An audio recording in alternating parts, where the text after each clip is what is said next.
So I reflected back on my last year with racing, and I felt I could have done better on the back half of my races. So specifically with endurance and resilience. So I really want to talk about what my plan is in this upcoming year. So I'm going to be intentional about lifting weights. So that's step one. I think I'm going to do some speed work and some hill training, some other things in the latter half, but I've got 2 races coming up that I think lifting weights will be helpful for increased resilience and endurance. So Georgia Death Race and Hellbender. So lots of mountain climbing. So the theme I'm going to be focused on in my training and this video series today is going to be things that I think will help me in glute strength, hamstring strength, and also just endurance with my quads. So let's move on to that. And while I'm going through these videos, I'll try to give a few errors on how people perform them and maybe some further tips on improving your performance and also the quality of your training plan.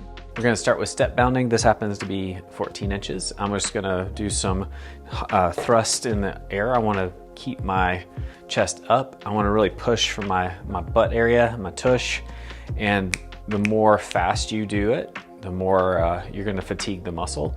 So you might start with something like 12 of these guys. I'm also watching the mirror in front of me that my knee doesn't go in. If you want a little greater challenge, you can do the same exercise. You can add a little kettlebell. I like to do it on the opposite side, and this is also great for your core, as well as adding a little challenge to the exercise. So you're just gonna be kind of coming up and down. So that is, you can just call it step ups, or you can call it bounding, and you do a high rep count, double digits until you feel some fatigue. So one of my exercises that I love on running and ultra running when we're trying to get those endurance muscles of the posterior chain is a 1-leg deadlift. This helps with your balance and it helps the posterior chain. So on this one, I'm going to stand on one leg, keep my knee in alignment with the hip, lower and lift my body. I'm feeling a stretch on the back side of my leg on the down, and I'm driving my hips forward on the way up. I'm paying particular attention to my hips, that when I come down, I don't rotate away. So there's a pretty common tendency for that to happen. When you get better strength and used to that, you can add some weight. So again, you stand on one leg, you lower and lift.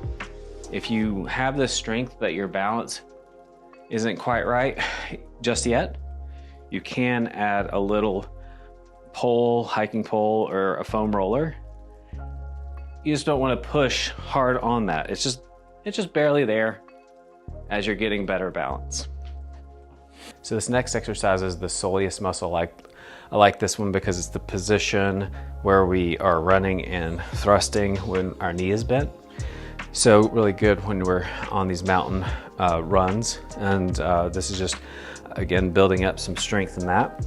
You can use a kettlebell or without the kettlebell, but the main thing is that you're in this position and you're pushing your heel up with your knee bent, okay? So with weight, you can just hold the weight, kind of relax with either hand. I'm just gonna stabilize it on a door jamb or a countertop or a squat rack. And I'm gonna push up, mostly with my heel. All right, so another posterior chain exercise that I like is the 2-leg deadlift. So instead of one leg, you just have you get 2 legs to stay on the ground. I'm gonna use heavier weight. I'm gonna lift up. I should feel stretching in the back of my legs, and I drive my hips forward. So stretch, stretch, stretch, stretch, stretch, and drive my hips forward.